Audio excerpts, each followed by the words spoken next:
Hello दोस्तों, स्वागत है आप सभी का आज की क्लास में। आज इस वीडियो में हम बात करने वाले हैं मिट्टी की, भारतीय मिट्टी। तो कितने भागों में भारतीय मिट्टी को बांटा गया है, यहाँ से भी प्रश्न आते हैं। और किस किस प्रकार की मिट्टी, किस मिट्टी का सर्वाधिक विस्तार हमारे भारत में देखने को मिलता है, तो ये सब प्रश्न पेपर में बनते हैं, ठीक है ना। तो बात करते हैं सबसे पहले भारतीय कृषि अनुसंधान परिषद, ठीक है ना, ICAR ने भारतीय जो मिट्टी है उसको 8 भागों में बांटा है। कितने भागों में बांटा है? 8 भागों में बांटा है। यहाँ से आप याद रखेंगे, यानी कि भारत में 8 प्रकार की जो है मिट्टी पाई जाती है। कितने प्रकार की? 8 प्रकार की। अब हम बात करते हैं कौन कौन सी। तो सबसे पहले जलोढ़ मिट्टी, फिर काली मिट्टी, लाल या पीली लेटेराइट, शुष्क, पीट या दलदली मृदा, लवणीय और पर्वतीय मृदा, ठीक है ना। तो 8 प्रकार की मिट्टी भारत में पाई जाती है। और इनमें जो है किस किस मिट्टी का निर्माण किस प्रकार से हुआ है और इनका विस्तार कैसे है, उन सब के बारे में हम बात करेंगे, ठीक है ना। तो सबसे पहले हम शुरुआत करते हैं जलोढ़ मिट्टी से। और जलोढ़ मिट्टी के बारे में अगर बात करें तो एग्जाम की दृष्टि से बड़ी महत्वपूर्ण है, आप इसको जरूर जो है ध्यान से याद रखना है आपने, ठीक है ना। सबसे पहले बात करते हैं जलोढ़ मिट्टी का निर्माण कैसे हुआ है। तो आप याद रखेंगे, जलोढ़ मिट्टी जो है जो नदियों के द्वारा लोड कर लाई गई वो जलोढ़ मिट्टी है। और इसका निर्माण जो है नदियों के अवसादों से, नदियां अपने साथ जो अवसाद बहा कर लाती हैं, कंकड़ मिट्टी पत्थर जो भी है, उनसे इस मिट्टी का निर्माण होता है, ठीक है ना। तो आपको समझ में आया सबसे पहले किस तरीके से जो है जलोढ़ मिट्टी का निर्माण होता है। तो आप याद रखेंगे, नदियों के द्वारा लोड कर जो लाई गई मिट्टी है उसको जलोढ़ मिट्टी कहते हैं। इसके बारे में हमने आपको जब हिमालय की श्रेणियों का विस्तार हम बता रहे थे तभी बताया था आपको, ठीक है ना। बात करते हैं, अगर हम जलोढ़ मिट्टी की बात करें तो इसको दोमट या अछारी मिट्टी भी कहा जाता है, ठीक है ना। अब जो इससे ऑब्जेक्टिव प्रश्न बन सकते हैं वो यहाँ से हैं और आपने ये याद रखने हैं कि इसमें जो है दोमट या अछारी इसको कहा जाता है। नेक्स्ट, ये कुल क्षेत्रफल के 43% भाग पर पाई जाती है, यानी कि भारत में सर्वाधिक जो विस्तार है वो जलोढ़ मिट्टी का है। किसका है? जलोढ़ मिट्टी का है। ये लगभग 43% भाग पर पाई मिलती है हमारे यहाँ, ठीक है ना।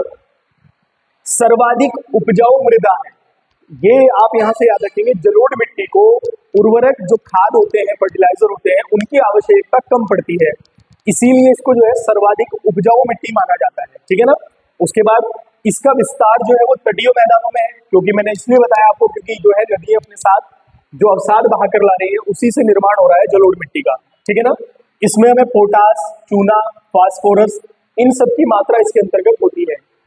चूना, पोटास, फास्फोरस, ये सब जो है देखने को मिलते हैं जलोढ़ मिट्टी में, ठीक है। अब यहाँ से आप याद रखना, कई बार खादर और बांगर का आपने नाम सुना होगा। खादर और बांगर, खादर और बांगर का अर्थ क्या है तो सुनना ध्यान से।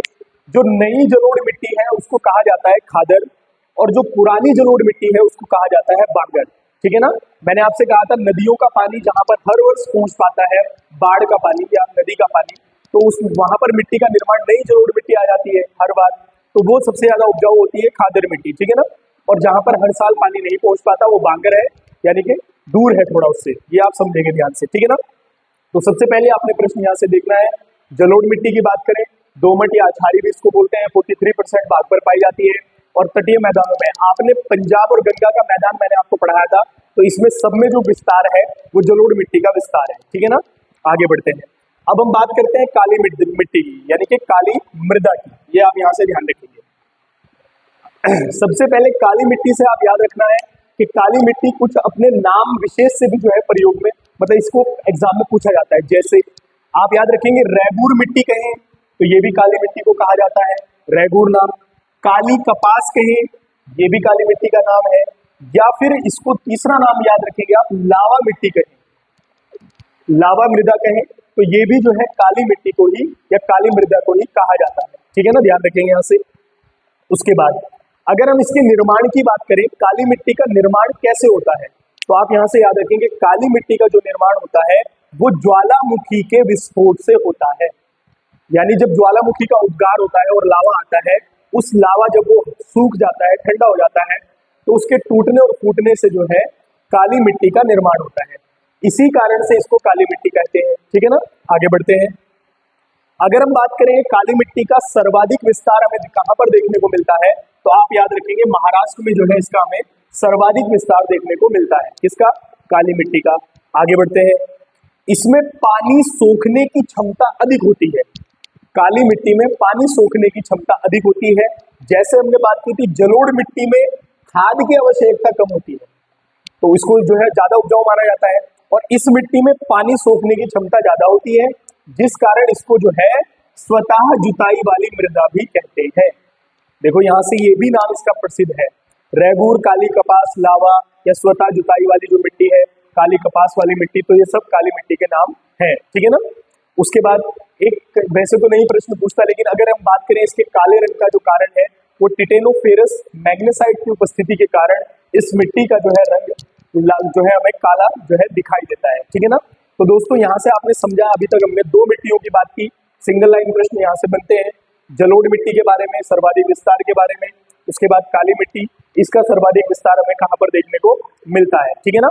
आगे बढ़ते हैं, अब हम आगे मिट्टियों की बात करेंगे और आपने यहाँ से ध्यान से सुनना है, ठीक है ना। ज्यादा मात्रा में जो पूछा जाता है हमारे एग्जाम में वो यही है कि काली मिट्टी को जो है और या फिर जलोढ़ मिट्टी के बारे में जो है ज्यादा पूछ लिया जाता है, ठीक है ना। अब हम बात करेंगे लाल या पीली मृदा, ठीक है ना। कौन सी? लाल या पीली मृदा, ठीक है।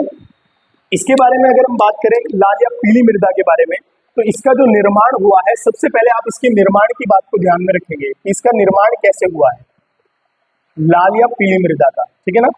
और इसको लाल और पीली क्यों कहा जाता है ये भी आप ध्यान रखेंगे, ठीक है। तो अगर हम बात करें इसके निर्माण की, तो आप यहाँ से ध्यान रखेंगे इसका निर्माण जो है वो कायांतरित चट्टानों के, यहां से आप याद रखेंगे इसका निर्माण जो है कायांतरित चट्टानों के टूटने फूटने से हुआ है। अब कायांतरित चट्टानें क्या होती हैं, आग्नेय चट्टानें क्या होती हैं, अवसादी चट्टानें क्या होती हैं, ये हमने अलग से समझाया है, ठीक है ना। आप ध्यान रखेंगे, इस पर भी एक वीडियो बना देंगे जिससे आपको समझ में आए किस प्रकार से आग्नेय, अवसादी और कायांतरित चट्टानों का निर्माण होता है, इसके बारे में भी हम बता देंगे, ठीक है ना। फिलहाल आपने समझना है कि अगर हम बात करें लाल या पीली मृदा की, तो इसका निर्माण जो होता है वो कायांतरित चट्टानों के टूटने फूटने से होता है, ठीक है ना। यहाँ से आप ध्यान रखेंगे। उसके बाद इसका अगर हम बात करें विस्तार जो है, लाल या पीली मृदा का विस्तार भारत में कहाँ देखने को मिलता है, तो जो आपने दक्कन का पठार मैंने आपको पढ़ाया था, दक्कन के पठार के उत्तर और दक्षिण में जो है इसका विस्तार हमें देखने को मिलता है। या फिर हम बात करेंगे आंध्र प्रदेश राज्य है या फिर तमिलनाडु जो राज्य है, इन सब में जो है हमें इस मिट्टी का विस्तार देखने को मिलता है, ठीक है ना। अब यहाँ पर जो है इसके लाल और पीले कलर के होने का जो है कारण क्या है, तो यहाँ से ध्यान रखेंगे आप, जब इसमें जो है फेरिक ऑक्साइड की उपस्थिति के कारण ये लाल दिखती है, किसके? फेरिक ऑक्साइड की उपस्थिति के कारण जो है ये लाल दिखती है। अब यहाँ से ध्यान रखेंगे पीली क्यों दिखती है, तो यहाँ से आप याद रखेंगे कि जब ये मृदा जल योजित हो जाती है, क्या? जल योजित, ठीक है ना। जब इस मृदा को जल योजित किया जाता है, यानी कि जल में देखने पर ये मृदा पीली दिखाई देती है। कैसी दिखाई देती है? पीली। तो लाल या पीली मिट्टी का निर्माण कायांतरित चट्टानों से हुआ है, भारत में इसका विस्तार मैंने आपको बता दिया। दूसरा आप इसे याद रखेंगे कि जब ये जल योजित हो जाती है तो इसका रंग हमें कैसा दिखाई देता है, तो आप याद रखेंगे कैसा? पीला दिखाई देता है, ठीक है ना, जल योजित होने के बाद, ठीक है। आगे बढ़ते हैं, ठीक है। अब हम बात करेंगे जो है लेटेराइट मिट्टी की, ठीक है ना। लेटेराइट मिट्टी से आपने ये बात ध्यान रखनी है जहां से पेपर में प्रश्न बनता है, अगर हम लेटेराइट मिट्टी की बात करेंगे तो इसको जो है मखरली मिट्टी भी कहा जाता है। क्या बोलते हैं इसको? मखरली मृदा, ठीक है ना। यानी कि लेटेराइट मिट्टी का दूसरा नाम जो है मखरली मृदा भी है, ठीक है ना। मरकली या मखरली से आप याद रखना, कई बार इस नाम से अगर पूछ ले तो समझ लेना कि लेटेराइट मिट्टी का जो है बात पूछ रहा है। अब अगर हम लेटेराइट मिट्टी के निर्माण की बात करेंगे बच्चों, तो ध्यान से याद रखना है इसके निर्माण के दो कारण हैं। सबसे मेन है उच्च तापमान, उच्च तापमान, ठीक है ना, उच्च तापमान, और दूसरा अत्यधिक वर्षा, ठीक है। दो कारण हैं इसका जो निर्माण होता है लेटेराइट मिट्टी का, वो एक तो उच्च तापमान और अत्यधिक वर्षा के कारण होता है। और कई बार ये भी ध्यान रखना, कई बार एक शब्द प्रयोग किया जाता है इसके निर्माण में, निक्षालन। क्या प्रयोग किया जाता है? निक्षालन। यानी कि जो है जब अत्यधिक वर्षा होती है तापमान उच्च होने पर, तो जो ऊपर मिट्टी की जो ऊपरी सतह है वो पानी के साथ बह जाती है, ठीक है ना, और जो नीचे बच जाती है उसी को हम कहते हैं लेटेराइट मिट्टी। क्या बोलते हैं? लेटेराइट मिट्टी बोलते हैं, ठीक है ना। तो यहाँ से आप समझेंगे कि लेटेराइट मिट्टी या मखरली मृदा जो है इसका निर्माण उच्च तापमान और अत्यधिक जो है वर्षा के कारण जो है होता है, ठीक है ना। और इसी से इसका निर्माण, या फिर इसके निर्माण में आप याद रखेंगे निक्षालन। अब इसकी एक खासियत ये है इस मृदा की, आप याद रखेंगे कि जब ये मृदा पानी के प्रभाव में आती है तो ये लिपलिपी हो जाती है। कैसी हो जाती है? लिपलिपी, सॉफ्ट हो जाती है। लेकिन जब ये सूख जाती है तो बहुत ज्यादा कठोर हो जाती है। ये इसकी एक खासियत है किस मिट्टी की? लेटेराइट मृदा की, ठीक है ना। आगे बढ़ते हैं। और अगर कभी आप ये समझ में आए कि भैया इसका विस्तार कहाँ पर है लेटेराइट मृदा का, तो जो है जो ग्लोब है आप देखते हैं, ग्लोब पर जो दो रेखाएं हैं, कर्क और मकर रेखाएं, इनके बीच के जितने भी क्षेत्र हैं यहाँ पर हमें इस प्रकार की मिट्टी देखने को मिलती है, ठीक है ना। या भारत की अगर आप बात करेंगे देखने को, तो जो मध्य भारत से नीचे वाली जो बेल्ट है यहाँ पर आपको जो है लेटेराइट मिट्टी देखने को मिलेगी, ठीक है ना। वैसे तो मैंने मैप भी बनवाया था क्लास में इसका कि मिट्टी का विस्तार कहाँ कहाँ पर हुआ है। एक बार आपको मैप भी बता देंगे ताकि आपको समझ में आ जाए, ठीक है ना। आगे बढ़ते हैं। अब हम बात करेंगे शुष्क मृदा की। किसकी बात करेंगे? शुष्क मृदा की। इसके भी आप ध्यान में रखेंगे। अगर हम शुष्क मृदा, इसको दूसरे नाम से भी जाना जाता है, यहां से आप याद रखेंगे इसको रेगिस्तानी मिट्टी भी बोलते हैं। क्या बोलते हैं? रेगिस्तानी मृदा, ठीक है। इसको क्या बोलते हैं? रेगिस्तानी मृदा भी कहा जाता है। अब देखो यहाँ रेगिस्तान, जो राजस्थान हमारा राज्य है, भारत का जो राजस्थान राज्य है, उसके पश्चिमी क्षेत्र में मिलती है। किसमें मिलती है? पश्चिमी क्षेत्र में, यानी कि पश्चिमी राजस्थान में जो है इसका विस्तार ज्यादा हमें देखने को मिलता है। अब इसकी यहाँ से आप याद रखेंगे रेगिस्तानी मृदा बोलते हैं। ये मृदा जो है वो बालुई होती है। कैसी होती है? बालुई मृदा है। ये जो आपकी शुष्क या रेगिस्तानी मृदा है, इसमें रेत देखने को आपको मिलेगा, बालुई मृदा है, ठीक है ना। दूसरा, इसमें जो है ह्यूमस की कमी होती है। किसकी कमी होती है?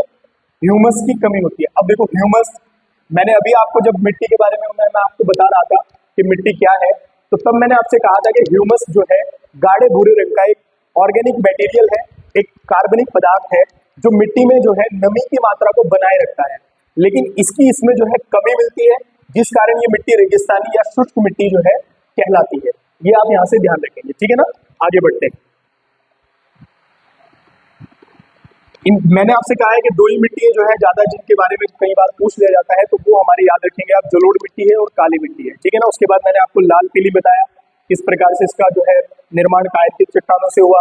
लेटेराइट मिट्टी का निर्माण उच्च तापमान और अत्यधिक वर्षा से हो रहा है। और रेगिस्तान के भागों में मिलने वाली मिट्टी शुष्क या रेगिस्तानी मृदा कहलाती है, ठीक है। अब बात करेंगे हम पीट या दलदली मृदा की, ठीक है ना। किसकी बात करेंगे? पीट या दलदली मृदा। अब यहां से आप ये समझेंगे, मैंने आपको उत्तराखंड पढ़ाते हुए एक बात बताई थी। आपको मैंने उत्तराखंड में एक क्षेत्र बताया था जिसका नाम था तराई क्षेत्र। क्या बोला था? तराई क्षेत्र। ये आप ध्यान रखें। अब तराई क्षेत्र वो है जो नमी वाला क्षेत्र है, तरी वाला क्षेत्र है। एक खासियत तराई क्षेत्र की ये है कि उसमें कहा जाता है कि जिस क्षेत्र में पाताल तोड़ कुएं मिलते हैं, पाताल तोड़ कुएं का मतलब यह है कि थोड़ा खोदने पर पानी उभर आता है, ठीक है ना। तो ऐसे क्षेत्र को तराई क्षेत्र कहा जाता है। तो यहाँ पर जो मिट्टी हमें मिलती है देखने को, उसी मिट्टी को हम तराई, पीट या दलदली मृदा के नाम से जानते हैं, ठीक है ना। अब देखो, अगर मैं बात करूं पीट या दलदली मृदा का निर्माण होता कहाँ है, तो यहाँ पर ध्यान से बात को सुनना, जहां पर आपको अधिक वर्षा देखने को मिलेगी, अधिक वर्षा वाले स्थान, ठीक है ना। यहां से आप ध्यान रखेंगे, अत्यधिक या अधिक वर्षा वाले स्थानों में हमें पीट या दलदली मृदा का निर्माण जो है देखने को मिलता है, ठीक है ना। अब जैसे हमारा उत्तराखंड राज्य है, केरल राज्य है, पश्चिम बंगाल राज्य है, इन क्षेत्रों में जो है, इन राज्यों में जो है इस प्रकार की मिट्टी का जो है हमें देखने को मिलती है, ठीक है ना। उसके बाद लास्ट है, आप इसके बाद लवणीय मृदा की बात करेंगे, ठीक है ना। किसकी बात करेंगे? लवणीय मृदा, ठीक है ना। हमने बात की अभी तक, लवणीय मृदा भी बची है, मैंने आपको बताया नहीं था इसके बारे में, ठीक है ना। चलो अब हम बात करते हैं लवणीय मृदा की। तो देखो ध्यान से, अगर हम बात करें लवणीय मृदा,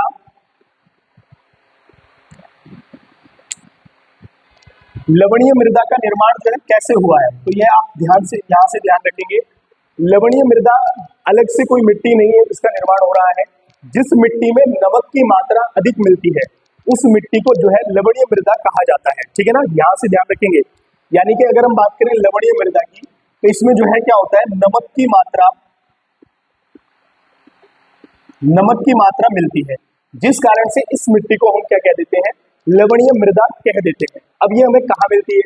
तो ये हमें जो है तटवर्तीय क्षेत्रों में देखने को मिलती है, जो समुद्र से हमारे तट लगे हुए हैं वहां पर इसका विस्तार हमें देखने को मिलता है। लेकिन अगर हम बात करें लवणीय मृदा का सर्वाधिक जो है ये हमें कहाँ पर देखने को मिलती है, जो लवणीय मृदा है ये हमें सर्वाधिक देखने को मिलती है, तो आप गुजरात राज्य को याद रखेंगे, ठीक है ना। भारत में लवणीय मृदा का सर्वाधिक विस्तार किस राज्य में है, तो आप याद रखेंगे गुजरात राज्य में, ठीक है ना। उसके बाद हम बात करेंगे पर्वतीय मृदा की। पर्वतीय मृदा की अगर हम बात करें तो जो मिट्टी, इसको पर्वतीय मृदा या वनीय मृदा भी कहा जाता है, ये आप ध्यान रखेंगे।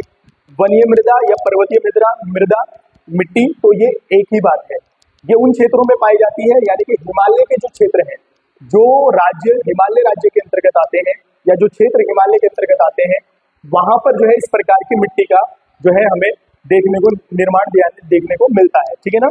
और एक आप यहाँ से याद रखेंगे, ठीक है ना, यानी कि इसमें जो है सबसे ज्यादा कुछ भी ज्यादा इतना महत्वपूर्ण नहीं है जो आपकी पर्वतीय मृदा है, लेकिन हाँ ये है कि पर्वतीय मृदाओं में कुछ फसलें जो है जैसे गेहूं और धान, ये फसलें जो है वहां पर अच्छे से हो जाती है, ठीक है ना।